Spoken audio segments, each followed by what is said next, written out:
Don't forget to like the video, share your thoughts in the comments, and subscribe to stay updated with our latest stories. The late afternoon sun, the kind that always makes our little patch of garden look like it's been dusted with gold, was streaming through the kitchen window. I was humming to some old tune on the radio, the scent of rosemary chicken already starting to fill the air. Mark, my husband of 32 years, was out back, probably wrestling with that stubborn rose bush he'd been trying to coax into blooming all spring. It was a comfortable Tuesday, the kind that settles around you like a well-loved blanket. Little did I know that blanket was about to be gently, but irrevocably, lifted. The phone had rung an hour earlier.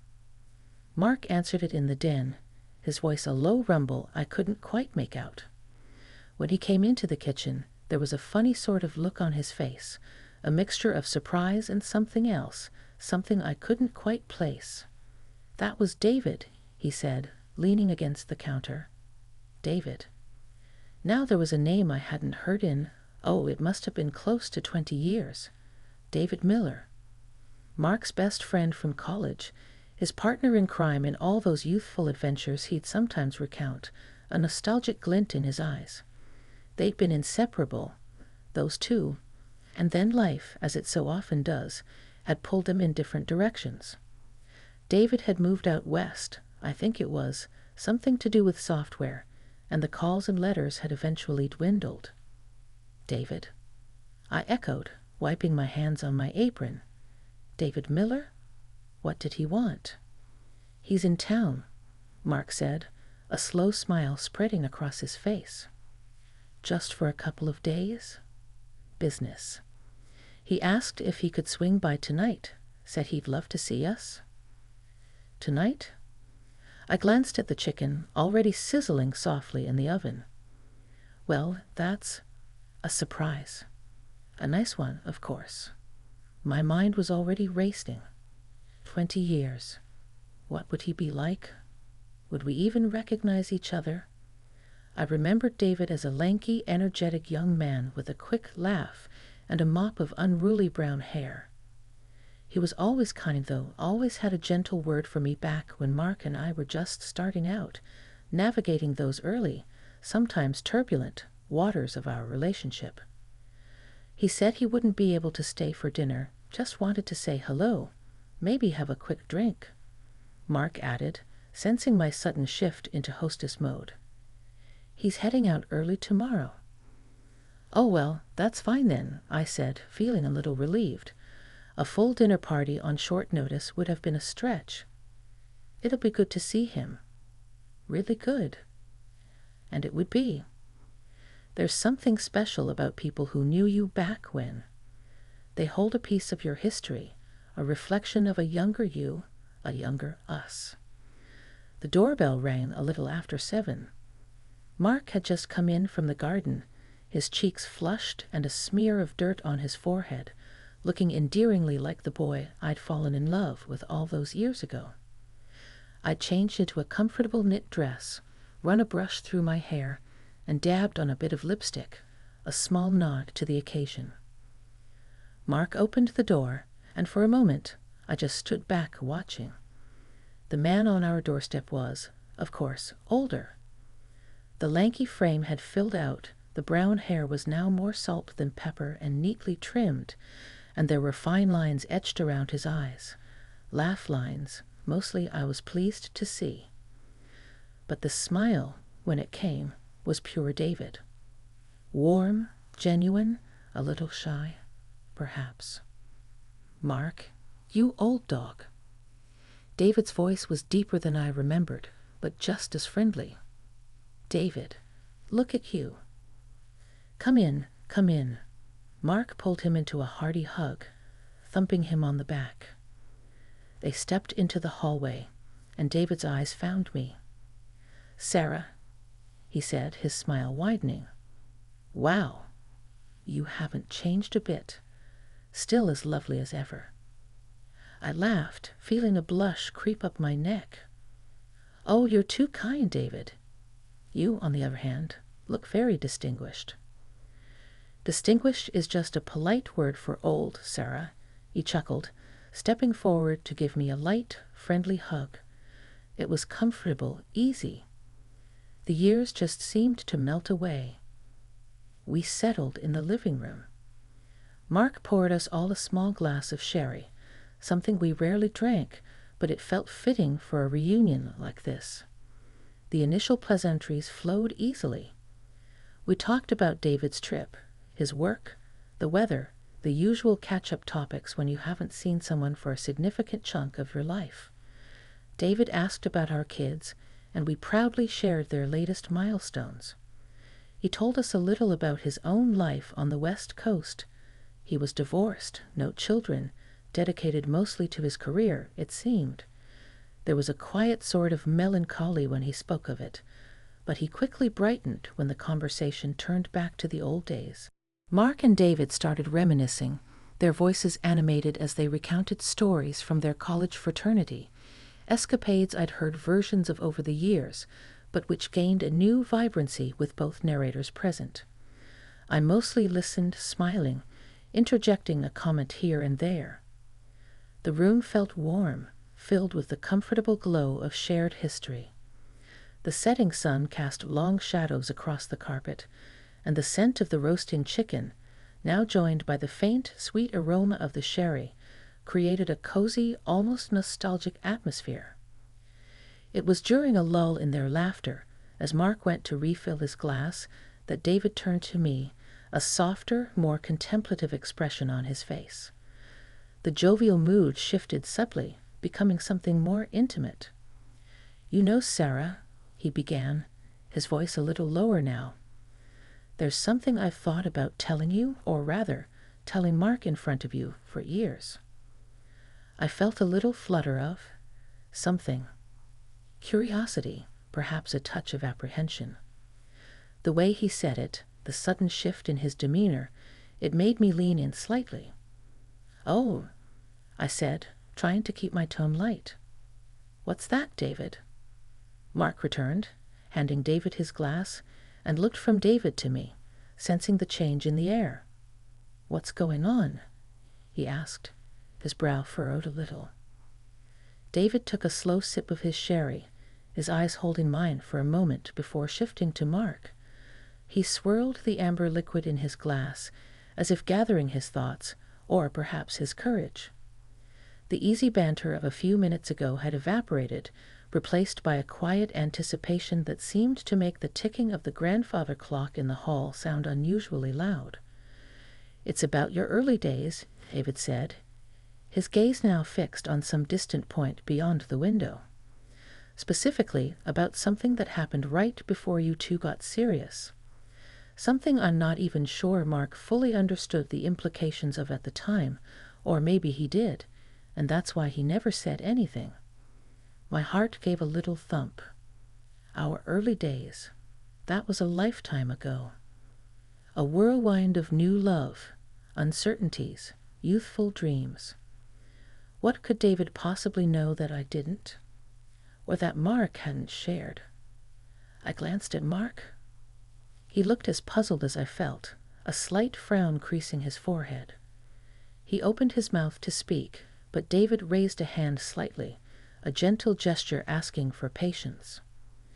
"It involves a bit of a confession on my part too, I suppose," David continued, a wry little smile playing on his lips.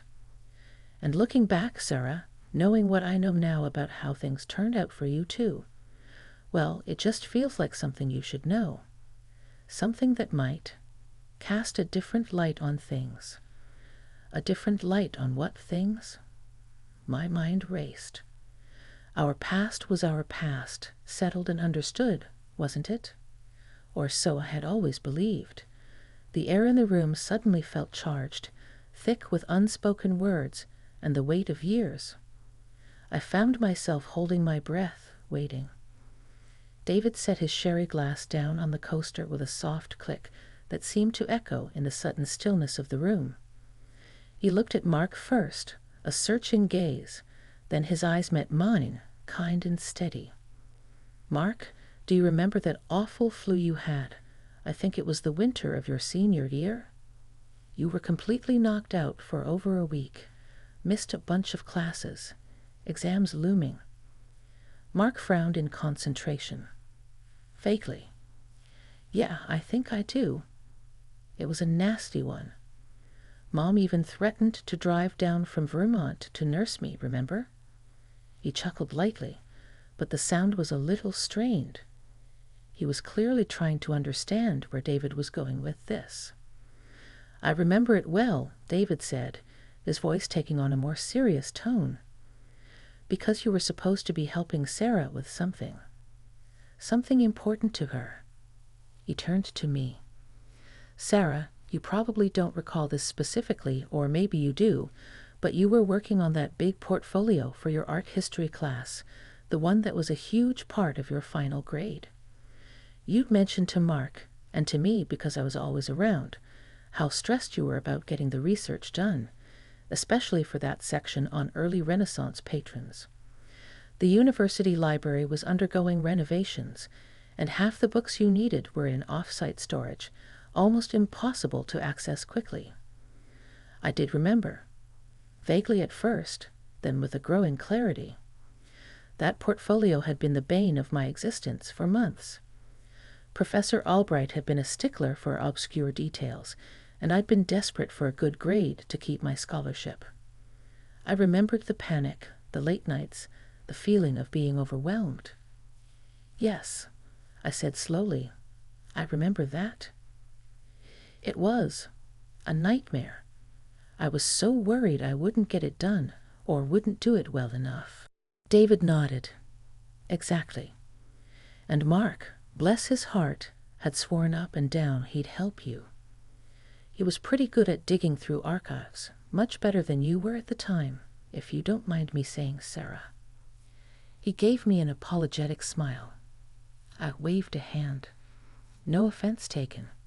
He always was more patient with that stuff. Well, David continued, when he got sick, properly bedridden, delirious half the time, he was beside himself with worry. Not just about his own exams, but mostly about you. About letting you down with that research. I looked at Mark, a warmth spreading through me. I hadn't known he'd been that concerned. Back then, we were still finding our footing as a couple. We cared for each other deeply, but there was still that youthful self-absorption that often accompanies being 21. He kept muttering about it, David said, a faint smile on his lips. In between moans about his head exploding. Sarah's patrons. Gotta find the Medici letters. She'll fail. It was quite the performance. Mark looked a little embarrassed. I don't remember any of that. You wouldn't, David said. You were out of it. But here's the thing, Sarah. He couldn't do it. He couldn't help you. And he knew how much it meant to you. David paused, and his gaze became more direct, more intense. So I did it. I blinked. You did it? You did what? The research, David said quietly. For the Renaissance patrons. I spent 3 solid afternoons in that dusty annex they called the Overflow Library, chasing down those obscure references you needed. I even managed to charm that old battle axe of a librarian, Mrs. Henderson, into letting me into the restricted stacks for an hour. I stared at him, completely dumbfounded. Mrs. Henderson, she was legendary for her fierceness. Charming her was a feat worthy of a medal. You did that research? For me? Well, for Mark, really, David said, a little uncomfortably. He was so agitated. I just wanted to calm him down, and honestly, I felt bad for you too, Sarah. You were always so kind to me, even when I was being a typical college woofball alongside Mark, and I knew how important that portfolio was. I was trying to process this. I remembered vividly now how a few days before the deadline, a neatly typed set of notes and photocopied pages had appeared on my desk in the little apartment I shared with 2 other girls. There was no name on it. I'd asked my roommates. I even asked Mark once he was vaguely coherent again if he'd somehow managed it before he got sick. He looked confused and said no, he wished he could have. I just assumed one of my roommates had taken pity on me and maybe asked a senior student for help, or that I'd somehow misplaced my own earlier notes and rediscovered them. It was a mystery I'd eventually shrugged off in the relief of getting the section done and earning an A on the paper. An A that secured my scholarship. Those notes? I whispered, my voice barely audible. The ones that just appeared. That was you?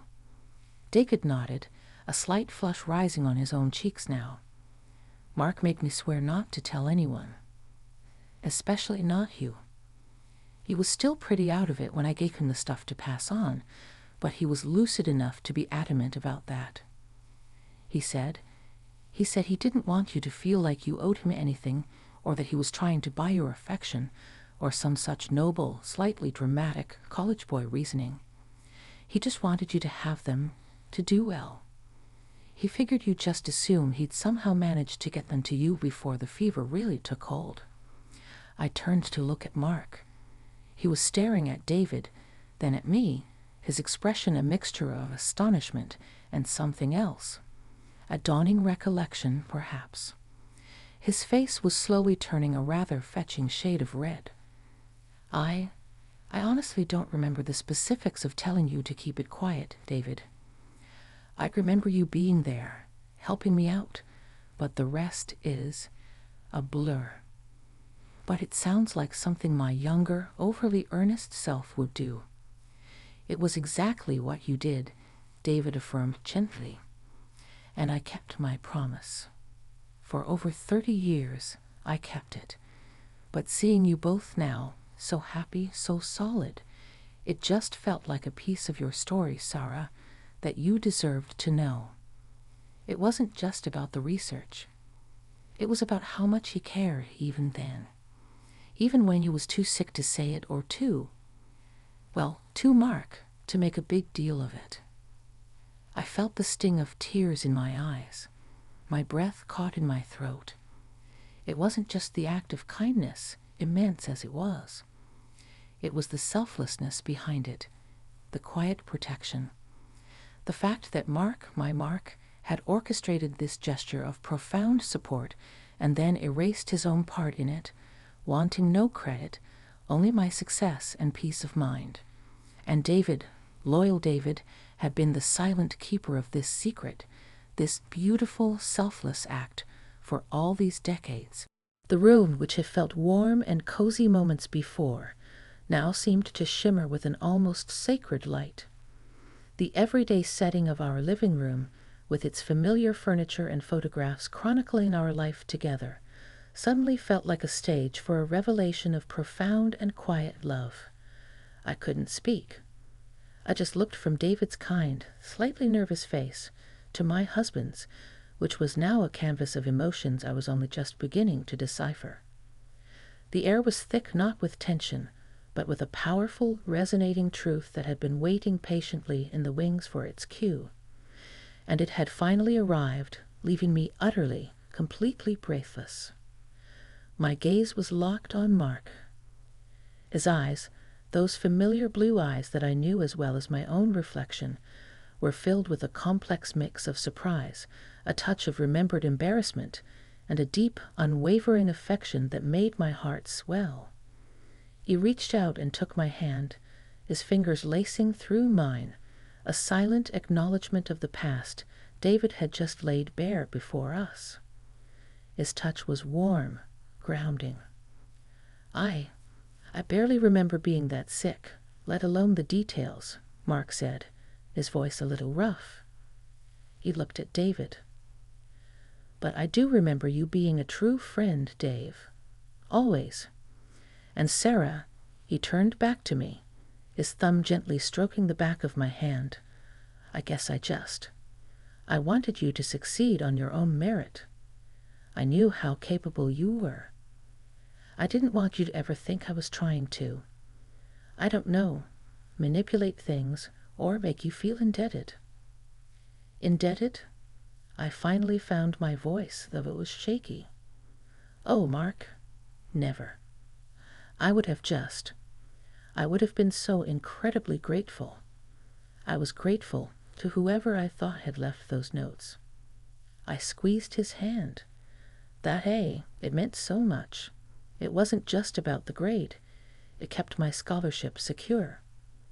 Without it, things would have been much harder. I remembered the constant low-level anxiety about finances back then, the careful budgeting, the fear of not being able to continue my studies. That anonymous help had been a lifeline I hadn't even known I was being thrown, nor by whom. David smiled, a soft, understanding smile. He was pretty adamant, Sarah. Very noble in a slightly clueless 21-year-old kind of way. I think he also didn't want you to know how much he was already. Well, you know. He gestured between Mark and me. He was already head over heels, but he was trying to play it cool. Mark groaned good-naturedly. Was I that obvious? To me, yes, David chuckled. To Sarah, maybe not quite so much. She seemed to have you on a bit of a string there for a while, if I recall. I felt a blush creep up my neck again, but this time it was mixed with a profound tenderness.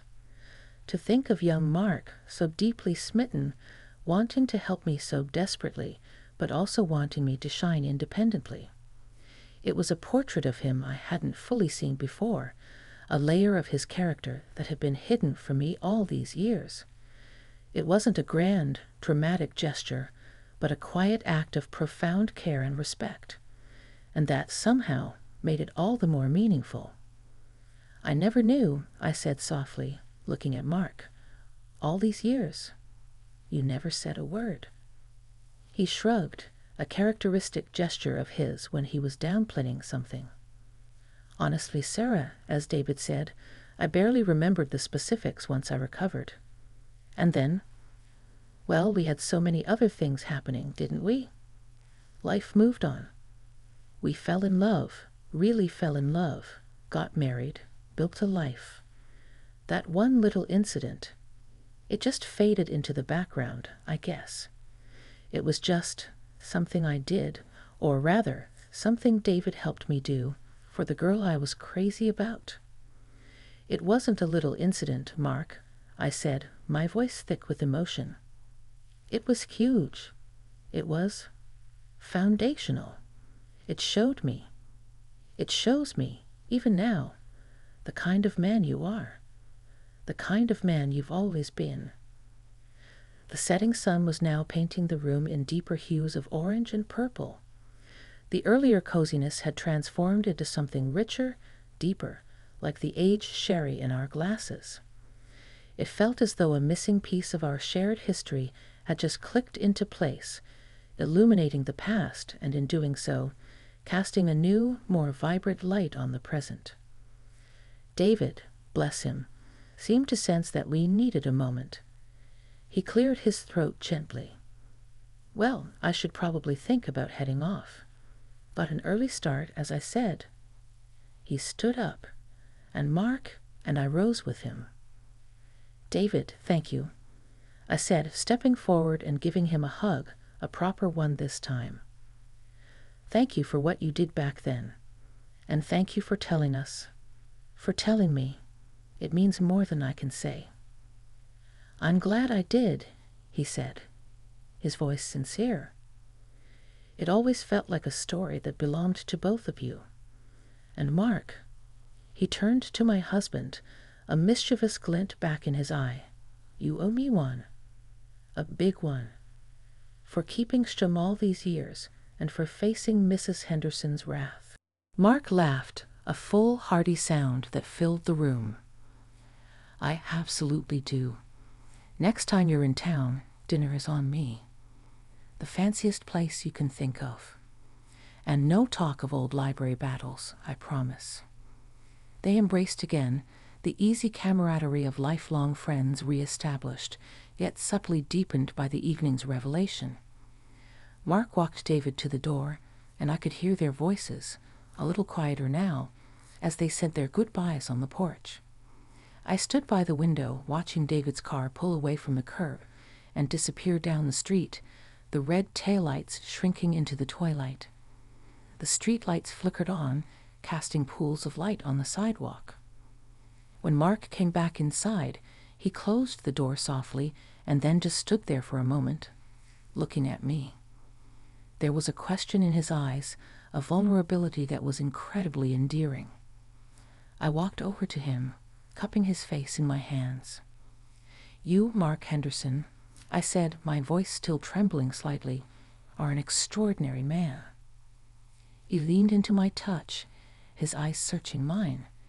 "So I'm forgiven for my youthful secrecy." "Forgiven?" I smiled, tears welling up again, but these were tears of pure, unadulterated joy and love. There's nothing to forgive. It's a gift. Learning this now, after all this time, it's like finding a hidden treasure in our own backyard. He wrapped his arms around me, pulling me close. I rested my head against his chest, listening to the steady beat of his heart, a rhythm that had been the soundtrack to my life for over 3 decades. But tonight it sounded different, fuller, each beat resonating with a depth of love and commitment that I now understood had roots even deeper than I had ever imagined. We stood there for a long time, just holding each other, the aroma of the now slightly over-roasted chicken forgotten, the silence of the evening wrapping around us like a warm embrace.